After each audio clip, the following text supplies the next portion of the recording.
Dear student, welcome to my channel. इस video में आपको पढ़ाने जा रहा हूं MP board class 8 English first language मतलब इंग्लिश मीडियम का जो इंग्लिश का पेपर है। मैं आपको इसको डिस्कस करने जा रहा हूं। ये जो पेपर है वो प्रीवियस ईयर पेपर है, मतलब 25 और 26 का जो पेपर है हमारे पास गाइज। तो हम यहाँ पे डिस्कस करने वाले हैं। इस वीडियो के थ्रू हम ये जानेंगे कि जो हमारा बोर्ड एग्ज़ाम होता है वो किस पैटर्न में होता है, और बोर्ड एग्ज़ाम का जो बेसिक पैटर्न होता है गाइस तो वो कैसे चलता है, किस तरीके के क्वेश्चन पूछे जाते हैं, कैसे कैसे क्वेश्चंस आते हैं, हम सारी चीज़ें यहाँ पे डिस्कस करने वाले हैं। बच्चों आप ये बिल्कुल मत समझिएगा कि ये फेक पेपर है। ये मैंने आपको पीडीएफ बना के समझाने की कोशिश की है। आप यहाँ पे देख रहे हैं कि हर बच्चे का एक कोड डला हुआ है। साथ ही साथ आप देख पा रहे होंगे कि एक ऐसा कोड डला हुआ है जो कि क्या होता है, ये बोर्ड पेपर का ही पूरा निशान होता है। जो बोर्ड पेपर होते हैं वही आपको मैं बताने जा रहा हूँ, ठीक है ना।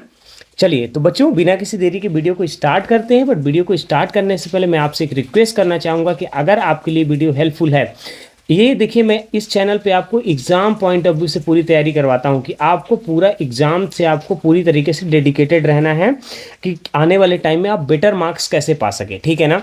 आप मेरी प्रीवियस वीडियोज़ को भी देख सकते हैं। प्रीवियस वीडियो में आपने देखा होगा कि मैं पॉइंट टू पॉइंट चीज़ों को एक्सप्लेन करता हूँ और आपको समझाने की कोशिश करता हूँ, ठीक है ना। तो चलिए बच्चों, अगर आपके लिए वीडियो हेल्पफुल है प्लीज़ वीडियो को लाइक करिएगा, चैनल को सब्सक्राइब करिएगा और अपने दोस्तों के साथ ज़रूर शेयर करिएगा, क्योंकि एक लाइक आपका मोटिवेट करता है मुझे इसी तरीके के और वीडियोस को बनाने के लिए, ठीक है ना। चलिए बच्चों, सबसे पहले हम देखेंगे कि हमारा जो एग्ज़ाम है वो कितने मार्क्स का होता है। तो जो हमारा एग्ज़ाम है बच्चों वो 60 मार्क्स का होता है। 60 मार्क्स में से अगर मैं बात करूं आपका, ये हर साल का यही पैटर्न है। देखिए मैं एक स्कूल में टीचर हूं तो मैं आपको ये सारी चीज़ें प्रॉपर तरीके से एक्सप्लेन कर सकता हूं, ठीक है ना। और जो हमको टाइम मिलता है 2 आवर 30 मिनट का हमको टाइम मिलता है। जो पेपर रहता है एग्जैक्टली ऐसा ही आपको मिलेगा। ये एक पीडीएफ बना के मैं आपको एक्सप्लेन कर रहा हूँ। आपको बस ये देखना है कि आपका एग्ज़ाम का पैटर्न कैसा था, कैसे कैसे क्वेश्चन आपसे पूछे गए थे, ठीक है ना। चलिए अब यहाँ पे फर्स्ट क्वेश्चन से स्टार्ट करते हैं। सबसे पहले मल्टीपल चॉइस क्वेश्चन पूछे जाते हैं। जो मल्टीपल चॉइस क्वेश्चन होते हैं 1 to 5 होता है बच्चों। ये हमारा 5 मार्क्स का पूछा जाता है। कितने मार्क्स का पूछा जाता है? 5 मार्क्स का पूछा जाता है। और ये एग्जाम पॉइंट ऑफ व्यू से मोस्ट इंपॉर्टेंट होता है। मान लीजिए तो जो पहला क्वेश्चन आपको यहाँ पे दिख रहा है वो पहला क्वेश्चन क्या है हमारा, who paid the special heat to the strange boys. Special heat किसने, मतलब स्ट्रेंज बॉयज पे ध्यान किसने दिया था, तो वो कौन थे, युधिष्ठिर ने दिया था। मैं आपको थोड़े थोड़े आंसर्स भी बताता चलूंगा, लेकिन बेसिकली आपको क्या करना है, देखिए अभी आपका सब्जेक्ट कंप्लीट नहीं हुआ है। जब तक आपका सब्जेक्ट कंप्लीट नहीं हो जाएगा तो आप सारी चीज़ें नहीं समझ पाएंगे। लेकिन आपको ये ध्यान रखना है कि इस तरीके का पैटर्न का हमारा पेपर आता है। सबसे पहले आप पैटर्न जानिए, उस पैटर्न पे आप अगर प्रिपरेशन करेंगे तो आपके कभी भी एग्जाम जो है वो एग्जाम आपका गड़बड़ नहीं होने वाला है, ठीक है ना। चलिए यहाँ पे देखते हैं। सबसे पहले देखिए आप, मैं बात करूं यहाँ पे सेकंड क्वेश्चन क्या बोल रहा है, tribes of Madhya Pradesh are. जो ट्राइब्स हैं मध्य प्रदेश के कौन हैं, तो ये तीनों के तीनों आपके ट्राइब्स होते हैं काहे के मध्य प्रदेश। ये जो क्वेश्चन है आपका सप्लीमेंट्री रीडर से पूछा गया। जो आपकी बुक सप्लीमेंट्री रीडर होती है बच्चों, उससे पूछा गया। इसका मैं आपको क्यों ऐसा बता रहा हूँ, क्योंकि बहुत सारे बच्चे ऐसे करते हैं कि सप्लीमेंट्री रीडर को पढ़ना छोड़ देते हैं, वो उसको पढ़ते ही नहीं है, ठीक है ना। चलिए नेक्स्ट क्वेश्चन देखते हैं। The neighbour who came running did not know, मतलब जो नेबर वहाँ पे दौड़ते हुए आया था वो क्या नहीं जानता था, तो वो क्या नहीं जानता था, वॉट वॉज द मैटर, आखिरकार मैटर क्या है, ठीक है। चलिए यहाँ पे देखिए नेक्स्ट क्वेश्चन को देखते हैं। देखिए I prefer milk to tea, मुझे क्या पसंद है, मिल्क पसंद है कंपेयर देन टी में अगर मैं बात करूँ, ठीक है ना। देखिए फिफ्थ नंबर क्वेश्चन देखिए क्या बोल रहा है, this is the practice that help to clean the nasal passage. ये भी आपका जो क्वेश्चन पूछा गया है, ये भी आपका सप्लीमेंट्री से 1 मार्क्स 2 मार्क्स के आपके सप्लीमेंट्री क्वेश्चन आ चुके हैं। तो आप यहाँ पे देखिए, this is the practice that help to clean the nasal passage. तो कौन सी होती थी, ये जो हमारी थी वो नीति क्रिया। इसका आंसर क्या था, नीति क्रिया था, ठीक है। चलिए 6 नंबर क्वेश्चन को देखते हैं। यहाँ पे आपके फिल इन द ब्लैंक आ चुके हैं गाइस। जो फिल इन द ब्लैंक है आपका वो कितने मार्क्स का होता है, वो भी आपके 5 मार्क्स के पूछे जाते हैं और 10 मार्क्स के टोटल आपके ऑब्जेक्टिव टाइप क्वेश्चन पूछे जाते हैं, ठीक है। तो सबसे पहला क्वेश्चन क्या है, the Pandavas were dash brother. तो कितने ब्रदर थे, 5 ब्रदर्स थे। कितने ब्रदर्स थे, 5 ब्रदर्स थे। फिर 7 नंबर पे देखिए, the dash police wanted to capture the Chandrashekhar Azad. तो चंद्रशेखर आजाद को कौन सी पुलिस पकड़ना चाहती थी, चंद्रशेखर आजाद को ब्रिटिश पुलिस पकड़ना चाहती थी, ठीक है। 8 नंबर क्वेश्चन देखते हैं। The bird told dash to the tree. And bird किसको बताता है, बर्ड जो है वो बताता है किस, रॉबिन को और टू द ट्री को, ठीक है ना। जो बर्ड्स है किसको किसको बताता है, रॉबिन को और ट्री को बताता है, ठीक है। 9 नंबर पे यहाँ पे क्वेश्चन देखिए, एडजेक्टिव फॉर्म यहाँ पे लगाना है, तो आपको इसमें एडजेक्टिव में क्या होता है, ब्यूटीफुल, ब्यूटी लिखा हुआ है, तो एडजेक्टिव आपको जैसे इसका बनाना है, तो ब्यूटी, इसका एडजेक्टिव क्या हो जाएगा आपका, ये हो जाएगा आपका ब्यूटीफुल हो जाएगा, FULL आपको लगा देना है, और हेल्पफुल हो जाएगा। ये दोनों आपके बहुत ही ईजी क्वेश्चन है, इस तरीके ग्रामर आपकी पूछी जाती है, ठीक है। देखिए अब 10 नंबर क्वेश्चन क्या बोल रहा है, ड्यूरिंग द मेडिटेशन, मेडिटेशन के टाइम पे dash should be kept straight, मतलब क्या स्ट्रेट होनी चाहिए, तो स्पाइन जो है वो क्या होनी चाहिए, स्ट्रेट होनी चाहिए, ठीक है ना।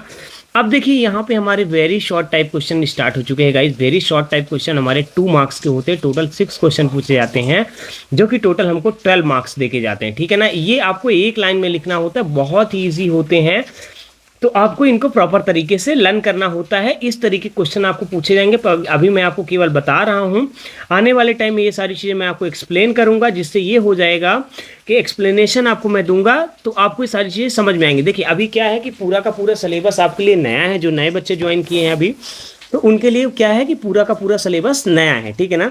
तो हम आपको बस ये बताना चाहते हैं कि आपको कितना छोटा छोटा क्वेश्चन आंसर इनका लिखना है।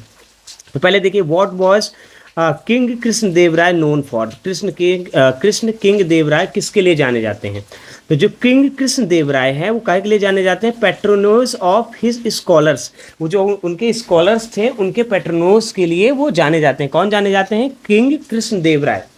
अब यहाँ पे सेकंड क्वेश्चन पूछा है 12 नंबर, हु वॉज यक्षा, यक्षा कौन था, तो यक्षा कौन था, स्पिरिट ऑफ वुड था, मतलब लकड़ी का जो आत्मा थी वो यक्षा था, ठीक है।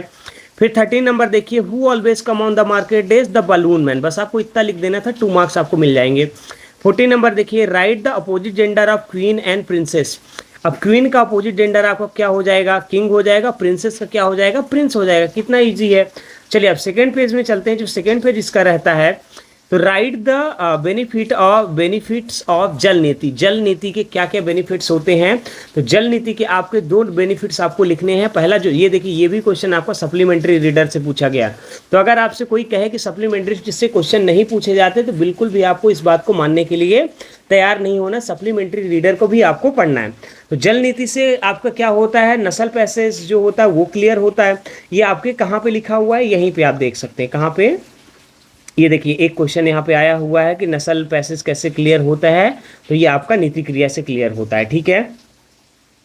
16 नंबर क्वेश्चन देखते हैं, नेम एनी 2 राजवंश फ्रॉम द ग्वालियर रीजन, तो पहला परमार रीजन हो गया, परमार डायनेस्टी हो गया आपका, और दूसरा आपका जो डायनेस्टी है वो मधवार डायनेस्टी है, ठीक है।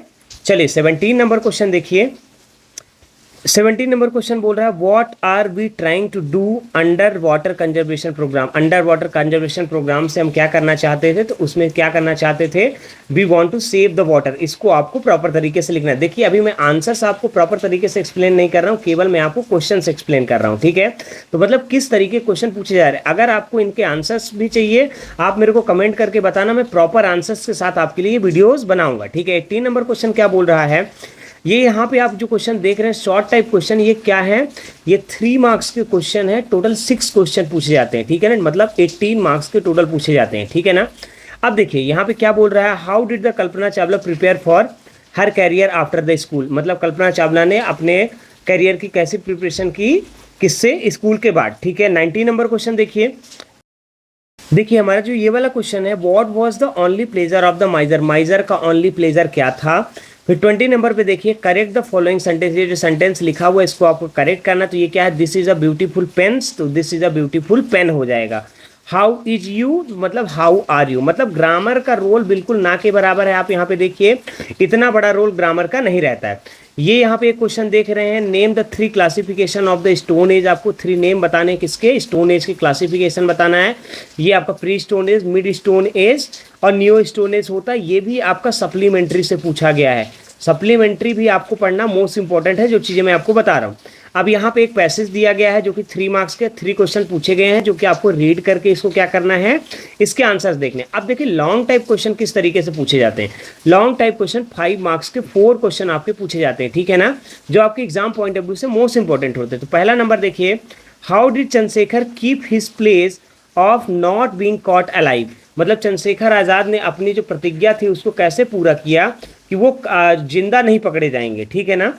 सेकंड यहाँ पे देखिए 24 नंबर क्वेश्चन क्या बोल रहा है, do you think we need another chance to change our failure into the winning, give the suitable reason and support your answer. मतलब ये आपका फर्स्ट चैप्टर से ही क्वेश्चन पूछा गया है, तो क्या आपको पता है कि आपको क्या करना चाहिए। एक do you think we need another chance, क्या हमें एक और मौके की जरूरत होती है काहे के लिए, to change our failure into the winning, अपने फेलियर को चेंज करने के लिए, किस पे, विनिंग के लिए। Give the suitable reason to support your answer, आपको सुटेबल रीजन देना है काहे के लिए, अपने आंसर को सपोर्ट करने के लिए। 25 नंबर क्वेश्चन देखिए, write a letter to your cousins congratulating him to his success on the board exam. ये आपको एक एप्लीकेशन लिखना है, एक आपका 5 मार्क्स का एप्लीकेशन आता है, और फिर आपकी अगर मैं बात करूं तो 5 मार्क्स का आपका एक ऐसे आता है। बाकी ये 5 मार्क्स के 2 क्वेश्चन आंसर्स आपके आते हैं जो बिग क्वेश्चंस होते हैं, ठीक है ना। इस तरीके से जो आपका इंग्लिश का पैटर्न होता है, मतलब इंग्लिश का पेपर जो होता है इस तरीके से आपके आता है। अगर आप इनका सॉल्यूशंस के साथ वीडियो चाहते हैं और आपको लगता है कि इस तरीके के मैं और वीडियोस बनाऊं आपके लिए, तो देखिए मैं आपके लिए इस तरीके के कई सारे, आप ध्यान से देख पाएंगे सारे के सारे मैं आपके पीडीएफ में, ये साइंस का वीडियो है, साइंस का मतलब पेपर है, आप यहाँ पे देख पा रहे होंगे कि साइंस का पेपर भी इंक्लूड है। इस तरीके से आप सारे पेपर्स क्या कर सकते हैं, मेरे से रीड करवा सकते हैं, मैं आपको एक्सप्लेन कर सकता हूँ, ठीक है ना। चलिए मिलते हैं आपसे नेक्स्ट वीडियो पे। लेकिन अगर आपको वीडियो पसंद आए प्लीज़ वीडियो को लाइक करिएगा, एक लाइक ही आपको मोटिवेट करता है मुझे और ऐसा काम करने के लिए, ठीक है ना। थैंक्स फॉर वॉचिंग, चलिए मिलते हैं आपसे नेक्स्ट वीडियो पे।